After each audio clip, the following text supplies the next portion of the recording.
रहमतुल्लाह। इस वक्त हम गाज़ी इल्मुद्दीन शहीद रहमतुल्लाह अलैह के मज़ार पे हाज़िर हैं।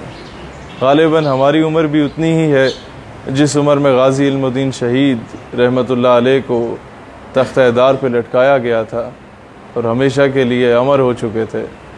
मैं एक बात आप लोगों को बताना चाहता हूँ, बिलखुसूस नौजवानों को, कि अगर आपसे कोई पूछे कि आप नामूस रिसालत या ख़त्म नबूवत सल्लल्लाहु अलैहि वसल्लम के दिफा के लिए किसी आलिम या पीर के पीछे क्यों जा रहे हैं, तो आप उसे कैटेगोरिकली और लॉजिकली एक चीज़ बता सकते हैं कि अगर हम नामूस रिसालत का दिफा कर रहे हैं तो हम लोग कायद-ए-आज़म रहमतुल्लाह अलैह की पैरवी कर रहे हैं जिन्होंने गाज़ी इल्मुद्दीन शहीद का केस लड़ा था। हम लोग अल्लामा इकबाल रहमतुल्लाह अलैह की पैरवी कर रहे हैं जिन्होंने गाज़ी इल्मुद्दीन डिफेंस कमेटी बनाई थी।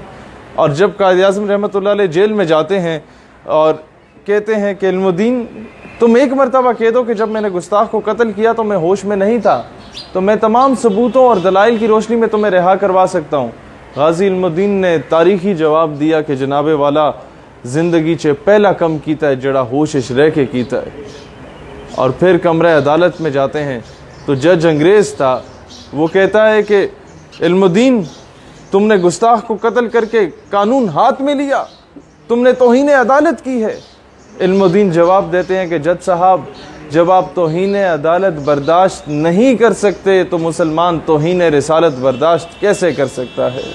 और फिर वो अल्लामा मोहम्मद इकबाल रहमतुल्लाह अलैह थे कि जब गाज़ी इल्मुद्दीन को दफनाया जा रहा था तो उससे पहले अल्लामा इकबाल उस कब्र में लेटे और फिर वो निकले और फिर इल्मुद्दीन शहीद को दफनाया गया। लोगों ने पूछा कि इकबाल ये क्या माजरा है। हज़रत इकबाल रहमतुल्लाह अलैह ने जवाब दिया कि बरोज़े हशर इस कब्र की मिट्टी गवाही देगी कि एक आशिक रसूल की कब्र की मिट्टी को इकबाल ने छुआ है।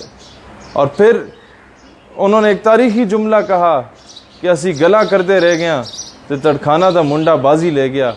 साबित ये होता है कि दुनिया की तमाम इज़्ज़तें, दुनिया की तमाम शोहरतें, दुनिया की तमाम अज़मतें रसूलुल्लाह सल्लल्लाहु अलैहि वसल्लम के सदक़े हैं। और फिर क्या साबित होता है कि पीर जमात अली शाह रहमतुल्लाह अलैह जैसे अजीम सैयदजादे ने गाज़ी इल्मुद्दीन के कदमों को चूमा, बोसा दिया जब इनकी मैयत लेके जा रहे थे। तो लोगों ने कहा कि आप तो सैयद हैं, आप तो पीर हैं, आप तो आलिम हैं और इस जवान की आप कदम बोसी कर रहे हैं। उन्होंने तारीखी जवाब दिया कि इसके पैर में तब चूम रहा हूँ कि इसने मेरे नाना के दीन की, मेरे नाना की हुर्मत और अज़मत पे पहरा जो दिया था। तो अल्लाह ताला हम सब नौजवानों को गाज़ी इल्मुद्दीन शहीद रहमतुल्लाह अलैह जैसा इश्क, गाज़ी इल्मुद्दीन शहीद जैसी तड़प अता करे। अल्लाह इस्लाम और पाकिस्तान का हामी और नासिर हो। पाकिस्तान पाइंदाबाद।